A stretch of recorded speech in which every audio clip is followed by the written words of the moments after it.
This is the Ace Pro, a brand new action cam by Insta360. I've been trying it out over the last week and it is packed with features. Up to 8K shooting you can carry in your pocket, free frame video you can recrop after recording, and a crazy new AI editing feature that you can get pretty experimental with. So let's dive in.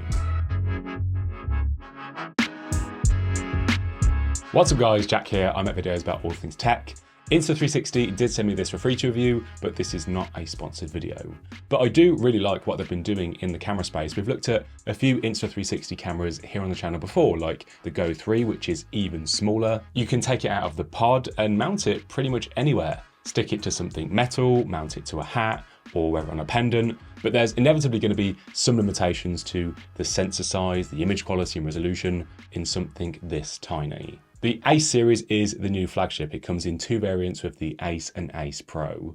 Links are in the description, but I'm going to focus specifically on the Ace Pro in this video.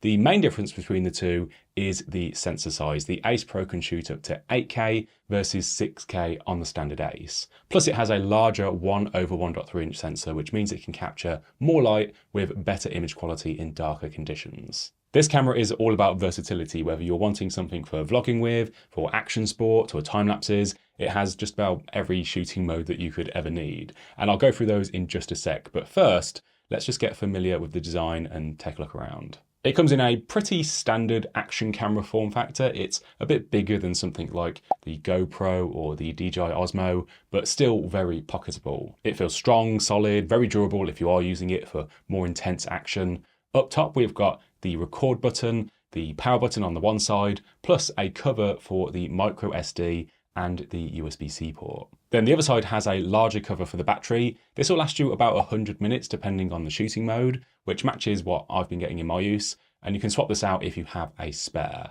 But it does recharge pretty fast. It supports power delivery fast charging, which gets you back up to 80% in 22 minutes, with a full recharge taking about 46. On the front, we've got that big camera lens with an f2.6 aperture. This was co-engineered with Leica, who, they know a thing or two about camera glass. Next to that, we've got a front display, which tells you things like the shooting mode, the battery status, some recording stats, nice useful things to have at a glance. Then the main screen on the back is a 2.4 inch flip screen.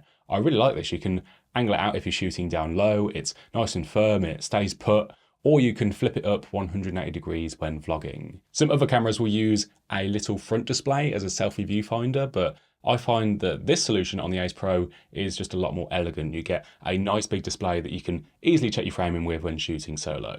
On the bottom, the Ace Pro has a clever new mounting system. It comes with this standard mount, which aligns magnetically to the base and just snaps into place, and it's secured by a couple of buckles.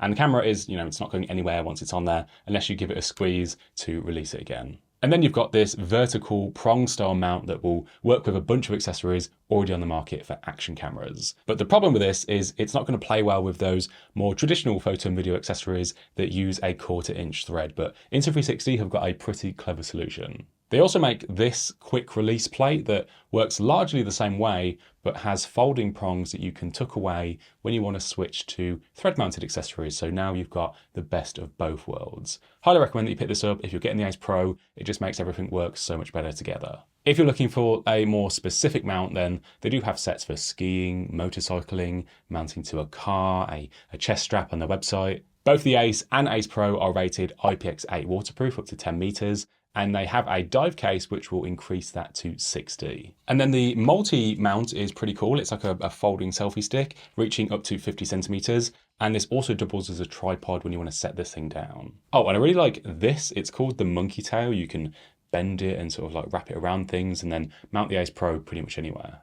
If you've used the Go 3, then navigating the Ace Pro feels very familiar. You can swipe left and right to choose the mode. You've got all of the things that you'd expect. There's the standard video mode, the go-to for most general shooting and vlogging. In any mode, you can swipe up to get some options for things like resolution and frame rate. In 4K, you can go right up to 120 FPS for some super smooth footage. Or take it up to 8K, which is kind of crazy, and that is a first for an action camera like this, but that does drop you down to 24 frames per second. There is some lag in the viewfinder at 8K with it processing all those extra pixels, but it didn't really affect what I was doing here, just casually walking around. But if you're trying to follow some fast-paced action, then you might find it a bit more tricky. And these 8K video files can currently only be edited on the desktop app. You can't use the phone app, which we will get into later. I've mostly been shooting at 4K 30 for two reasons. One is just to keep the file sizes down, and two, this lets you turn on active HDR, which then brings back some of those details in the highlights, particularly in the background as the Ace Pro tries to expose correctly for a face in the scene. With that big 8K sensor, we have a feature called Clarity Zoom for getting closer to things off in the distance while still shooting at 4K. This gives you around a 2x zoom factor. Swiping in from the right lets you choose between auto or manual settings. I've left this on auto, which I think that most people are going to do just for some quick point and go shooting, but it's great to have that extra control when needed. The only thing that I have done is manually set the white balance so that the colors aren't shifting mid-shot. With a 16mm equivalent focal length, we get a nice wide field of view to work with for capturing the action. It does have that typical action camera distortion, but there are settings for reducing the warp. Most of the footage you're seeing is shot using de-warp, which greatly reduces that fishbowl distortion effect, and I think this looks the best for vlogging with. There's also horizon lock, which crops into the frame to keep the video level if you tilt the camera slightly. You can see me flailing my arm around, but the Ace Pro keeps everything nice and level. The stabilization is pretty great too. The footage looks nice and smooth, be it for walking or cycling. I kept it on the standard mode, but you can bump it up to high for those more intense things like mountain biking. And while we're here, you can swipe in from the left to get to the album if you want to watch something back, or swipe down for a control center-like interface with some quick toggles for things like voice control, screen brightness, all that good stuff. This is how the mic sounds on the Ace Pro. It sounds about as you'd expect for a built-in mic on an action camera, but you can pick up the mic adapter if you want to use your own external one. Then we've got a brand new mode called Pure Video, and this is specifically designed for shooting in these low light situations. With that big 1/1.3 inch sensor to gather light and a 5nm AI chip for denoising, you can see the footage looks a lot less murky, less noisy, and with better overall colours. This was shot just after sunset with the only light coming from the shops along the street. Freeframe is really cool. This was kind of brought over from the Go 3, and this shoots using the entire sensor in 4:3, which you can then crop into landscape for sharing to YouTube or portrait for Reels and TikTok. No having to awkwardly crop 16:9 video into portrait or shooting two different takes. You can shoot one video and then choose how to crop it later. It's a big time saver if you're making content on multiple platforms. And then we've got modes for time lapse and time shift, which is like a time lapse that you take while moving. You can get this cool city fly-through effect with something like this, and it adds some nice motion blur to the video, which looks great as well. Loop recording records continuously and then only saves the last few minutes when you hit record, so you won't miss the action. Slow motion shoots it up to 4K 120, and this mode will slow the video down by 4 times for you, so it is ready to share right away. And then we've got a few more modes for things like star lapses, interval shooting, HDR photos at 12 megapixels, or standard photos with 4 times the resolution at 48 megapixels. It really is just packed with every shooting mode that you're ever going to need for whatever situation in an easy to use interface. The touchscreen is really responsive. Okay, so you've been out, you've been shooting, you've got your footage. Now what? Well, along comes the Insta360 app. It connects to the Ace Pro wirelessly. You can view all of the photos and videos captured on it, download them to your phone, which now works in the background on iOS. You can leave the app and it will keep transferring. That is really useful. You can trim the clips, add filters, make color and brightness adjustments, make all sorts of edits. Use your phone as a wireless viewfinder, select the shooting mode and settings. Really handy if you've got the camera mounted somewhere that you can't reach. Now, I've got to be honest, I do kind of dread when a piece of tech comes with a companion app because they just have a reputation of being a bit sort of, well, just rubbish and a bit like an afterthought. But this app just works so well. It is really well thought out, and it is the same app that works with Insta360's other cameras. It is easy to use, lots of tools for editing, and it comes with a load of tips and tutorials if you ever need some inspiration or you're not sure where to start. But here's where it gets even better because they've just added a new generative AI tool called AI Warp. With this, you just choose a clip, you choose a style from the presets or write your own prompt, upload the clip, let the servers work their magic, and it turns your footage into these hyper stylized clips. Like, look how cool these look. It is a lot of fun to play around with and just see what effects you can make. Sometimes the results are a bit weird and wacky and strange, but I'm all for it. It kind of looks cool and it is just a bit of fun. Now you are limited to using the effect in 4 seconds of a 15-second clip, and you can only upload 3 clips per day. And you can clearly see things changing and morphing in the video, but I kind of like that. It just gives it an abstract feel. It's not trying to be believable or lifelike. It's just a fun way to edit your footage and really make it stand out.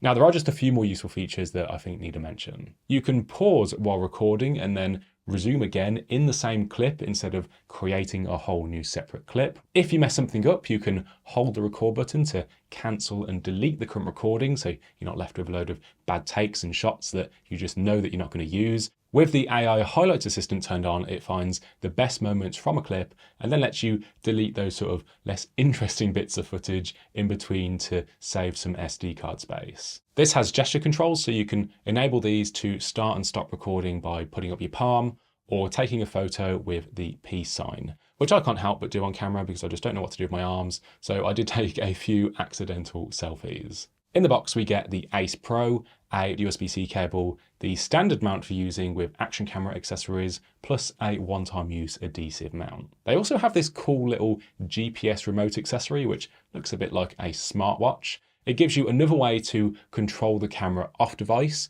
and sync up your GPS location stats, which you can add to your videos in the app for this cool dashboard overlay. And you can also do the same with your Garmin or your Apple Watch data if you have those. I really like the Ace Pro. I think that it is a great addition to Insta360's action camera lineup. It sits right at the top if you want the best image quality and the highest resolution, while still being durable and compact and easy to carry for travel and vlogging. The only knock that I can give this is the lens guard on the front is not user replaceable. Like, you can't take it off yourself. If you do end up damaging or scratching it, they are at least offering free maintenance for lens guards within the first year of purchase.